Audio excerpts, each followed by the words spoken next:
డబ్బులంటే భయపడాలండి. డబ్బులతో డబ్బులు సంపాదిస్తావా? నేను ఎక్కడికి వచ్చినా కూడా, నేను ఎంత దూరం నుంచి వచ్చినా నా కారుకి నా డీజిల్ నేను పోపించుకొని వస్తాను. ఆ పిలిపించిన పాస్టర్కి కనీసం వాటర్ బాటిల్ కూడా ఖర్చు ఉండకూడదు, నేనే వాటర్ బాటిల్ తెచ్చుకుంటాను. ఒక్క పైసా కాలుకి ఇచ్చిన యేసు నామములో తీసుకొని నేను వెళ్ళిపోతాను. అది నా పరిచర్య.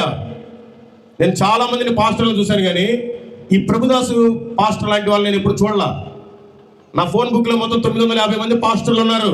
ఇలాంటి పాస్టర్ నేను ఎప్పుడు చూడలా. ఈరోజు పొద్దున ఫోన్ చేశాడు. ఎప్పుడు వస్తారన్నా, ఎన్ని గంటలకు వస్తారు, ఎలా వస్తారని అడుగుతాడేమో అనుకున్నా. అన్నా ఫోన్పే నెంబర్ ఇది ఇదేనా అని అడుగుతున్నాడు. ఎందుకన్నా అన్న, వచ్చేటప్పుడు డీజిల్ కన్నా.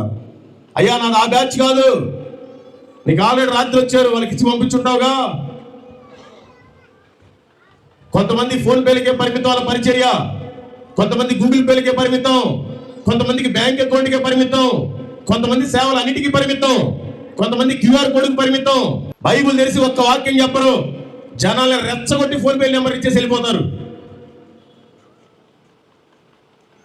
అది డబ్బు సంపాదించడం కాదా? పాస్టర్లు కూడా చాలా మంది, మన పాస్టర్లు కాదులేండి, నేను బయట వాళ్ళ సంగతి చెప్తున్నా. పాస్టర్లే వడ్డీ లేని డబ్బులు దింపుతున్నారు. పాస్టర్లే చర్చిలో ఉండే విధవరాలని అక్రమ సంబంధాలు పెట్టుకుంటున్నారు.